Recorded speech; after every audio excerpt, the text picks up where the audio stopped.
Now that we understand the importance of the pivot, I think we need to discuss exactly what do the arms do during the entire golf swing. Obviously, they must play a very important part, since most of the power, you're going to understand, does come through the arms. Now, if we can imagine that your left arm and the golf shaft actually form the radius to the arc that the club head makes, the radius to that big circle, then we can understand that the left arm should be straight, you know, at least through most of the golf swing, to maintain the, you know, the arc of the swing. Well, how do you keep the left arm straight? Do you use muscle in the shoulder, muscle in the forearm to keep it straight? See, is this a good thing? Well, if you do that, what you're doing is you're inducing a lot of muscle tension in your left shoulder area and the left forearm, which would be all right through the backstroke. But then if you came through the golf swing this way, without folding your left arm, you're going to hit a lot of block shots out to the right. Now, if I show you a very simple function of the left arm and come up with a word called inert, I-N-E-R-T, which just simply means lifeless, without life. Well, let's just imagine that your left arm is a piece of rope. It's just merely hanging down from your shoulder. It can't move itself. You see, it's just hanging here, totally lifeless.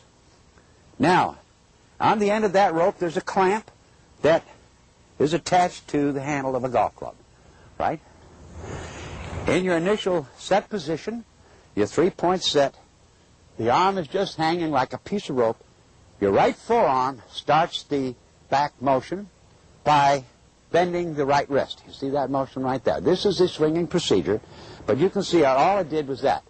Now, as the right hip pulled behind you, you can see here how that left arm is on the stance line, right here. The end of the golf club is pointing at the line the ball is on, and it looks like that. Now, as you further cock the right arm up, the hip goes back farther, you can see that the right arm is keeping the left arm extended just a bit.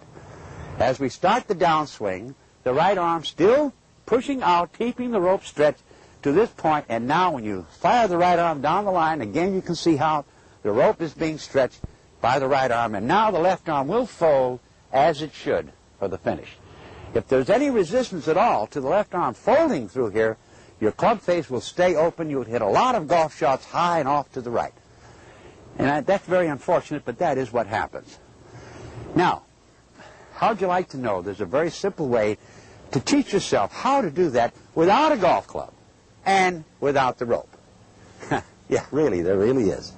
If you merely take your left hand and fold it in the manner of a fist, don't squeeze it, just hold it, and let your arm hang down.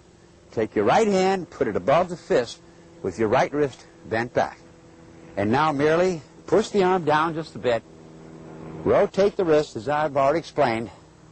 Now you can see here my right arm is really holding the rope up, you see. It's just a relaxed piece of rope that's being extended by the right arm. When the downswing starts, we pull down, and now you can see as the right arm extends through the ball how that rope is stretched out in front of you. At this point, you just fold the elbow up, and there you are at a perfect finish.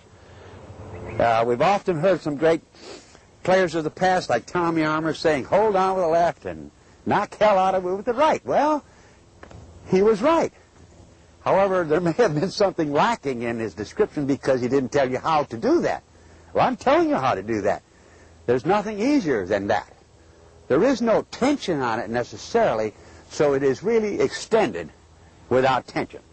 We want to eliminate all the tension in your left shoulder area. And that is a description of what we call extensor action in the golfing machine. And if you start applying it, it will shorten up your swing where it needs to be.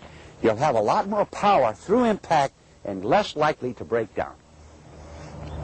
That's extensor action, and that takes care of the left arm. I'll be right back to talk about what the right arm does. Right, now to further demonstrate this simple little procedure, which is going to make you a tremendous golfer, just close your hand in the form of a fist. Don't squeeze it. Just remember, it's just a piece of rope. Get your right hand in the right wrist bent back condition. Place it above your wrist. Get your 3 points set. Push the arm down just a bit to keep it stretched. Stretch the rope down. Now, start your backswing. Right here, right hip. The right hip goes back. The right arm pulls the left arm straight up. And if I let go, you can see how it would fall. Right now, pull the right arm down into the side. Rotate your left hip out of the way and straighten your right arm out. Through impact, let your head and eyes follow the ball. And that will be absolutely a perfect finish. Now that we've explained the left arm condition and how it's involved in the golf swing, what does it actually do? The answer to that is nothing. It really doesn't do anything except hold on to the golf club. And when I say hold, I mean hold. You do not squeeze it. If you use a great deal of pressure in your left arm, the forearm muscle will tighten up and the arm will not fold as it should, you see, when we reach that condition. All right, now, as far as the right arm is concerned, it's probably the least understood motion of the golf swing. Technically, the right arm, as we know now, controls the left arm. All the right arm does is get in a position to throw a ball. A position to throw a ball. A fanning motion and a cocking motion of the right arm. Fan it and cock it.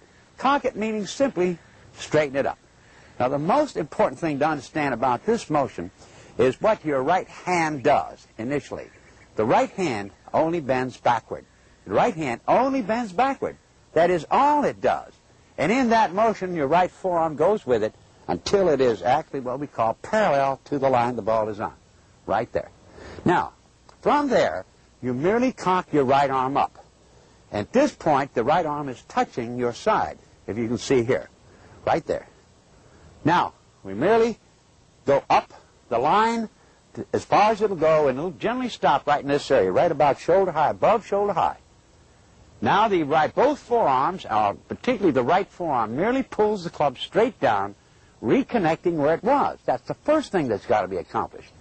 As long as the hands are above shoulder, this must be the first motion.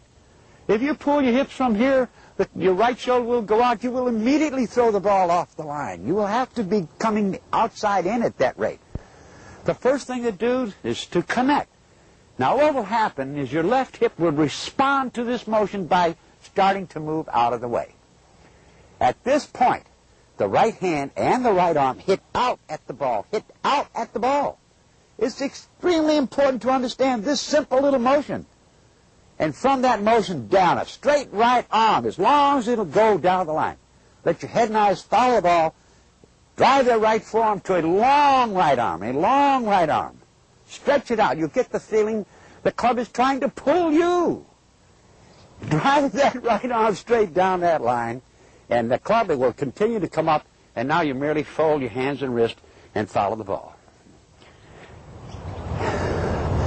I know you've read, if you're right-handed, it's supposed to be a left-sided game for right-handed people. That's really a little ridiculous. If your car ran out of gas and you were pushing up a hill, would you push with your left or your right?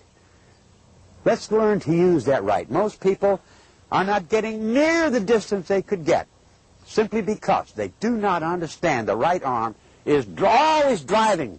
The right arm is always driving down the line. It's so important to understand that. And if I showed it to you this way, notice how the toe of the club is up. I drive the right arm out at the ball to that long right arm condition. And if you can do that, my friends, you're going to be one super long hitter. Thank you very much.